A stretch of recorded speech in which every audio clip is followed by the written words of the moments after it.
Hi, I'm Kevin Mullen. And I'm Mark Simon. Welcome to another live online edition of The Game. How have San Mateo County businesses responded to COVID-19? And what are the impacts to business now and going forward here in San Mateo County? We are joined by Roseann Faust, President and CEO of the San Mateo County Economic Development Association, SMC. Roseann, thank you for being here. Welcome. You've been very heavily involved through SMC in San Mateo County Strong, which is an attempt really at a broad response, both for individuals and for businesses. Tell us how that's going. Sure. Thank you, Mark and Kevin, for having me on the game today. SMC really pivoted as an organization back in early March, where we became attached to San Mateo County's Emergency Operations Center as the business lead for everything related to any type of business, large or small, in San Mateo County. And from that came the development of the San Mateo County Strong Fund and the particular focus on small businesses, which is what we have really spent a lot of time over the last month focused on. Excellent. Businesses had to shut down everywhere. I just read a story this morning in the Wall Street Journal. One renowned economist predicted something like 42% of the jobs that have been suspended are not coming back after the recovery. Just how stark is the picture? It's not your nature to be negative. I know you tend to be a very positive, upbeat person, but this has got to be a reality check here has got to be a tough one. So it has been really interesting to see how San Mateo County businesses have reacted to it. And one of the things that SMC did from the get-go was we started pushing out every bit of information that we could find. First on general COVID-19 resources, and then followed by business resources. And I know that you'll see a snapshot of our website, which basically shows financial relief programs, anything and everything from small business grants through large federal CARES programs, the Paycheck Protection. But one of the things we did was the Business Continuity Action Plan. And the Business Continuity Action Plan was really designed to help businesses. Everyone's anxious and nervous right at this moment in time when this started in mid-March, March 16th. And so our first set of questions to businesses were, what are you able to do for yourself? How can you talk to your mortgage lender? Can you talk to your banker? Can you talk to your landlord? Have you looked at your income and expenses? What have you been able to cut that is non-essential? So really run them through a series of questions. We also did a Survey Monkey, a business economic impact survey to all of the businesses. 1,200 responded in San Mateo County. And that allowed us to tailor our structured programs and information going forward. We just launched a second survey this past Monday that is reopening and recovery. What do businesses need actually to reopen and recover? The small business grant, the $10,000 grant, was designed as a hand up, not as a handout, but to really help businesses get through this difficult period of sheltering in place. So the second part of the question, of course, is what is the recovery going to be like, and how long do you think the shutdown is going to continue, and how, for lack of a better way of putting it, how devastating do you think this is going to be to the San Mateo County economy? So we've been monitoring nationwide, both through the National Federation of Independent Businesses, through the Small Business Administration, through the U.S. Chamber of Commerce, both their foundation, through local chambers of commerce. I've actually driven around San Mateo County to see what's open, what's shut, where do you see vacancy signs. And I think there is going to be kind of a world of hurt over the next 3 to 4 months. But what I've also seen is the businesses that are the most likely to come out of this have been the ones that have been pivoting. They've been changing their business model. They've been adapting to online. They have been reaching out to their existing customer base through a whole host of means. They've been phone calling. They've been saying, we're ready to show you products. We're ready to help your business redesign itself so it can open safely. We have been able to do takeout and delivery when it comes down to restaurants. So it's been interesting to see kind of the shifts. Those businesses that really have said, this is my life savings. I want to make this work. There's a great business in Burlingame that has been featured on the local news, Nuts for Candy, John Kavranian and his wife. He's also president of the Broadway Improvement Association in Burlingame. I just love to have seen how they've adapted and really kind of put themselves out there. I mean, these are folks that maybe could have made another choice, but they said, we love Burlingame, we love San Mateo County, we love our customers, and we're going to make it work. Kevin. So, Roseann, you've been a real thought leader behind the San Mateo County Strong effort, SMC Strong. Describe how that effort came about and what that means on a practical basis for businesses and other organizations that are hurting during this time of crisis. So thank you, Kevin. As of today, I think $8.5 million have been raised for San Mateo County Strong. I was looking at the numbers this morning, and it was seeded with $3 million of Measure K tax funds by the San Mateo County Board of Supervisors. The initial $2 million was spent for our core service agencies, for individuals and families, nonprofits, homeless shelters, really those in our community having the greatest need. Then the other $1 million was handed over to the San Mateo Credit Union's Community Fund. And I just want to give a huge shout out to the San Mateo Credit Union. They stepped in to fill a role to be able to do the small business grants, which the Silicon Valley Community Foundation, due to their 501c3 tax status, they are not in the business of giving grants. And the credit union said, we want this to be our gift to the San Mateo County community. They have branch offices from Daly City in the north to East Palo Alto in the south. Their mortgage underwriters are reviewing all the applications for small business grants. And that initial $1 million in Measure K funds was then built on from $1.8 million from over 10 cities and towns in San Mateo County that took unrestricted general fund dollars to put in to support local businesses.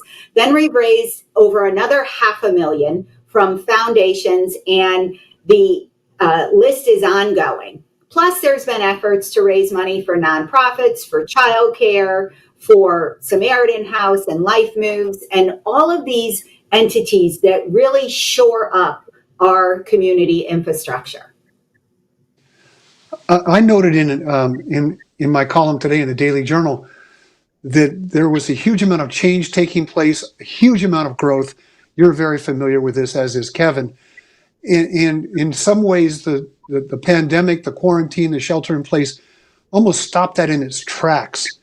In the context of who survives and who doesn't, when we come back from all of this, are we still going to have a housing problem? Are we still going to need to build? Are we still going to have companies that are coming here as major employment centers?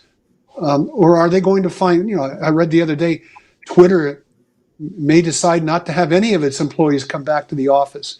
If I'm running a business and I've discovered that I can get my employees to work at home, I'm going to wonder why I'm paying rent on a big office building. What is your sense of how different San Mateo County is going to be post-pandemic? So I think there's different sectors that you have to look at. You have to look at and I was just on a call this morning with some of our really stalwart commercial property folks. And they said, your larger companies, your Facebooks, your Googles, Netflix, I'm just thinking of your FANG companies. And Twitter, you mentioned, they are going to probably take the rest of the year to figure out how their employees can come back to their spaces safely. And that's going to show a need for probably increased office space because of the social distancing requirements. Really, I should say physical distancing requirements. But then you have companies under 250 employees that really want to make the modifications to office space now. So where does that put the need for additional office space? Do I see a lot of spec projects coming into play in the next 12 to 18 months? Probably not, because we are going to have sublease space of those businesses that haven't been able to pivot or survive. We're going to see how the transportation infrastructure plays out. So I think you have to look at it in what industry are you talking about?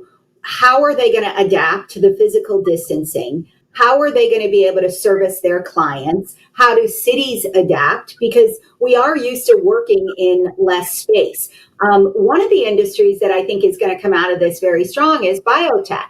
Because if you look at South San Francisco and you look at the biotech companies that have been involved in COVID-19 and actually the therapies and potential vaccines, they're located in San Mateo County. So, and their research from years past going forward are really going to benefit not just us, but our nation and our world in the long term. So we're going to be monitoring biotech very closely and seeing where that all goes in the future.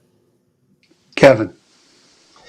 Well, Roseann, I'm glad you mentioned biotech. My hometown of South San Francisco is the birthplace of biotechnology. If you grow up there, you're instructed to say that whenever you have the opportunity. But that industry, that sector came through the last recession very strong. They were almost a recession-proof kind of an industry, and they have this huge footprint here in San Mateo County. So it'll be interesting to see if they can replicate that through this very, very difficult economic period for everyone. I just wanted to give you the opportunity to talk a little bit about just the sort of the global question around the importance of San Mateo County's economy to not only the region, but the state. This has a history as a bedroom community, but if you really look at the economic output in good times, particularly with the presence of the airport and biotech and high tech, our county economy is really driving this region. And I would imagine there'll be quite a bit of attention on our own recovery here in terms of how the state itself is going to recover from this, what is projected to be a very, very deep recession. Well, and I think from our county's perspective, with the biotech and the overall tech community, with our companies in cybersecurity and artificial intelligence, our incubator companies, our startups, our venture capital, all of them are working towards what's next. What are the new technologies? What are the new infrastructures that are needed? How are our employees going to be trained? I think we are poised to shed that moniker of bedroom community. It makes me crazy. We are an economic driver. We work really well together, our 20 cities in the county. And someone asked me yesterday, what are the positives that I see coming out of this? I said, it just reinforces that San Mateo County, as 20 cities and one unincorporated county, can truly work together and actually see the opportunities in some of the devastation that we've all experienced. We've talked a little bit about who's going to survive. You basically said the prescription is flexibility and the ability to rethink how you do business, not necessarily your business, but how you conduct business. For those of, and that's important, especially for those of the people who work here. I mean, Facebook just said, we heard from a viewer during our show here, Facebook is giving employees the option to switch to permanent work from home. But those of us who live here drive around our downtowns, which for the last 10 years have been thriving. A lot of restaurants, a lot of local businesses, they're all hurting. And the question is, who survives and who doesn't? And how devastating, I keep using this word, but how devastating is this, could this possibly be?